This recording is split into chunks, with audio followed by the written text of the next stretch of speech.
Sizə kimdən deyim, kimdən danışım? Böyük şəhərdə yaşayan balaca bir oğlan var. Onun adı Cahid idi. Cahid yerində dura bilməyən, hər zaman dostları ilə oynayan, oraya-buraya qaçan bir uşaq idi. Dostların bir məşğuliyyəti də var idi. Hara bir heyvan gördülərsə, ona daş atır, boğur və ya vururdular. Bir sözlə heyvanları incitmək Cahidin çox xoşuna gəldi. Günlərin bir günü Cahid məhəllədə bir iti görür və həmişəki kimi başlayır onun dalınca qaçmağa. İti dalanın yanında yaxalayır. Əlindəki daşı atmaq istəyəndə ayağı büdrəyir və yıxılır yerə. Gözünü açanda özünə baxır və nə görsə yaxşıdır. Görür ki, dönüb olur bir it. Cahid dəhşətə gəlir və bilmir nə etsin. Qorxusundan dərhal dostlarının yanına qaçır. Onları görən kimi çox sevinir. Amma dostları onun it sanıb daşlamağa başlayırlar.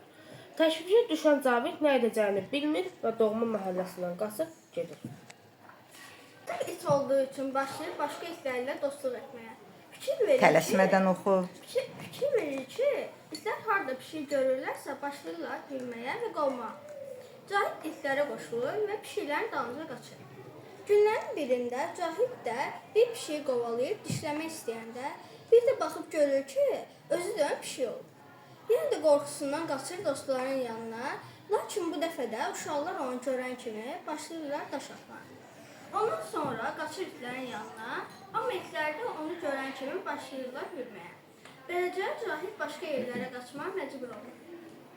Artıq pişik olduğundan Cahid başlayır pişiklərlə dostluq etməyə.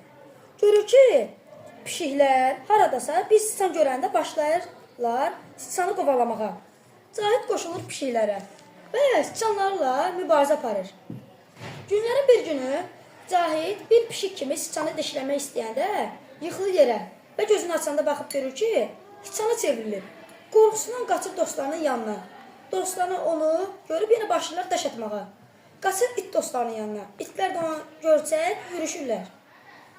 Bunu görüb qaçır pişiklərin yanına. Lakin pişiklər onu yemək istəyirlər. Qaçır siçanların yanına.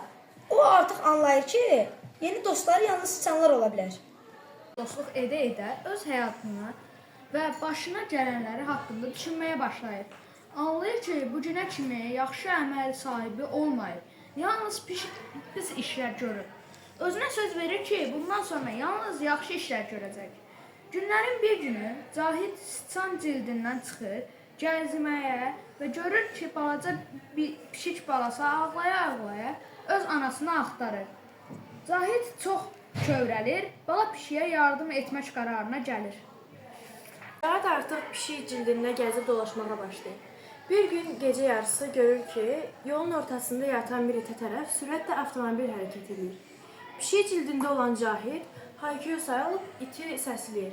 İt onun dalınca qaçmağa başlayır. Beləliklə it maşından xilas olur.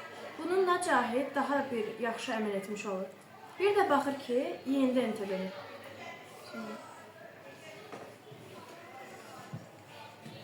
Cahid artıq anlayır ki, davamlı olaraq yaxşılıq edərsə, bir gün insan ola biləcək. Günlərin bir günü Cahid öz məhəlləsinə gəlir. Özü bilərəkdən gecə gəlir ki, dostları onu daşlamasın. Məhəllədə dolaşan Cahid birdən görür ki, üç oğlu qonşuluqdakı evin eyvanından içəri girmək istəyir. İlk cildində olan Cahid bunu görən kimi bərk hürməyə başlayır.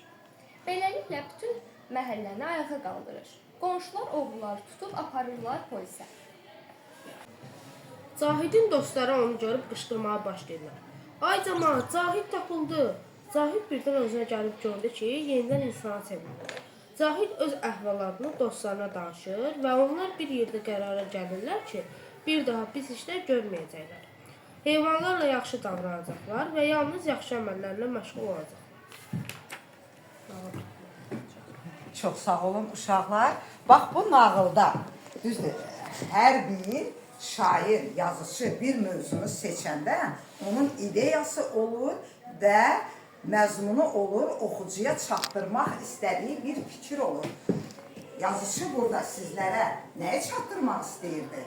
Yarın yaxşılıq eləməyimizi və heyvanlara zərər vurmamamızı. Heç vaxt, nəinki heyvanlara, heç vaxt pislik etmək olmaz. Əgər pislik edərsənsə, o evdən sənə qayıdar. Yaxşılıq etməklə sən pis əməllərini nə əməllərindən xilas olarsan. Demək ki, ona görə dairəmizdə ki, Fırlanır, özümüzdə. Buyur Nadir. Gülbəz müəllimə dediyi kimi, yəni həyat bu mənalıdır. Nə etsən onu tapacaqsan. Qayda Yaxşı edəcəksənsə, yaxşı tapacaqsan, yəni pis edəcəksənsə, Pis əməlləri sənin qarşına çıxacaq. Uşaqlar, bu hekayəni, bu nağılı sizə elə belə oxutmadım. Ən birinci, burada çox bir həm tərbiyəvi, həm burada insani fikirlər var idi ki, insanlığa zidd şeydir. Heyvan olanda biz ona daş atmalıyıq mı? Yox, o da canlıdır. Olmaz. Heç bir canlını, bitkinləri, heyvanları, quşları biz sevməliyik. Onlar təbiətin bir parçasıdır. Biz onları qorumalıyıq. Mövzusu bilirsiniz ki, keçən dəfə biz sizinlə bədii qiraət haqqında danışmışdıq Harmoniya Dərnəyində. Bir də folklor musiqinin və folklorun rolunu. Bugün fərqli bir musiqi mövzuya demək təsadüf edəcək bizim bugünkü dərnəyimiz. Uşaq ədəbiyyatı haqqında danışacağıq. Bilirsiniz ki, uşaq ədəbiyyatı musiqinin çox bağlı bir mövzudur. Çünki uşaq mövzusuna bir çox şairlərimiz müraciət etmişdir. Onlar Səməd Vurğun, Abbas Səhət, sonra Abdullah Şaiq və s. kimi şairlərimiz bu mövzuya müraciət etmişdir.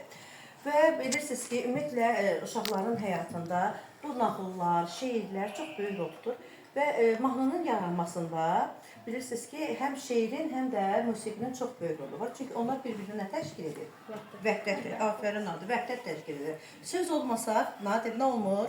Musiqi olmur. Musiqi olmasa, söz olmur. Demək, bunlar ikisi bir-birini tamamlamış tamamlayırlar. Və nağılların da çox böyük rolu var. Yəni, uşaq vaxtlarında siz çoxlu nağıllar oxumusunuz. Mən bilirəm ki, hər birinizin dünya görüşünüz geniş bir uşaqlarsınız. Uşaq nağıllarından Dib, sonra Təpəgöz, belə bir nağıllar, Göyçək Fatma, düzdür uşaqlar. Amma Cırtdan, afərin, həmin o Cırtdan nağıllarında, ümumiyyətlə bütün nağıllarda musiqinin çox böyük rolu var. Hətta kino filmlərdə musiqinin rolu var. Yadınızda da dərsdə keçəndə biz sizə demişik ki, kinoda musiqinin rolu nə kimi rol oynayır? Əgər kinoda musiqi olmasa nə baş verər uşaqlar? Obrazların açılmasında nə olar?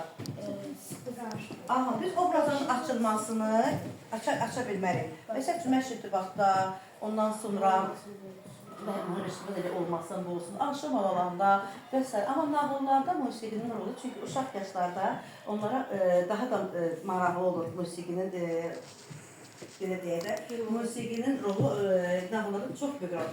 Bir mahnı var, deyib axtardı, hər yanı, tapmadı, o ceyran. Baxmışsınız o cizgi filminə. Və yaxud Sərçə mahnısı, yəqin ki, bilirsiniz onu. Səhər bağçada bir sərçədən yeyirdi. Hərdən baxıb üzümə cik edir. Görürsünüz ki, bax bu mahnılar insanda... Hər birinizi salamlayıram, hörmətli Harmoniyanın güləriz üzvləri, xoş gördük sizləri görməyimizə.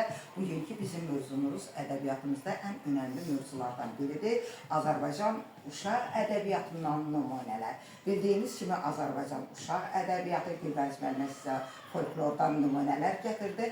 Uşaq ədəbiyyatı da şifahi xalq ədəbiyyatına dayanır. Laylalara, nağıllara, lətifələrə dayanır, təməlində onlar durur.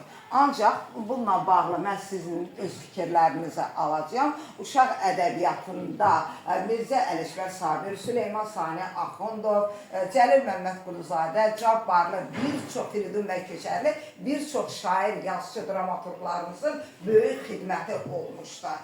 Bugün bizim burada toplaşmağımızın xüsusi bir önəmi var. Məhz biz bu kitabların ahətəsində istədik ki, uşaq ədəbiyyatına səyahət eləyək və biz əgər kitabxanada uşaq ədəbiyyatına səyahət eləyiriksə, kitabxananın müdirəsi Sevinç xanım Abbasovanı dinləməmək olmaz. Gəlin, ilk öncə onun sizə olan fikirlərini, təbrikini alaq, uşaq ədəbiyyatı ilə bağlı fikirlərini alaq və biz görək o bizə hələ gələcəkdən hansı kitabları tövsiyə eləyir, uşaq ədəbiyyatından müraciət eləyək. Beləliklə, bizim qonağımız kimdir? Sevinç xanım Abbasova. Buyurun Sevinç xanım. Çox sağ olun, mən də hər birinizi salamlayıram. Mənə də xoş oldu ki, bugün kitabxanamızın qonağısınız, bizim qonağımız. İlk qonağımız sizsiniz ha, bu harmoniyada. Çox sağ olun, təşəkkür edirəm. Mənə də xoş oldu. Uşaqların çoxunu onsuz da tanıyıram. Yəni, kitabxananın demək olar ki, daimi üzvləridir. Müəllimlər qeyd elədi, yəni gözəl qeyd elədilər, uşaq ədəbiyyatı haqqında məlumat verəcəklər yenə sizə. Bir də mən bir şey çatdırmaq istəyirəm ki, oxu klubu yaradaq bizdə. Kitabxanamızda ən aktiv uşaqları, oxuyub, yəni daimi üzvləri, həmin klubun üzv eləmək istəyirik. Uşaqlar nəzərə alsınlar, yəni bunu da. İnşallah, inşallah.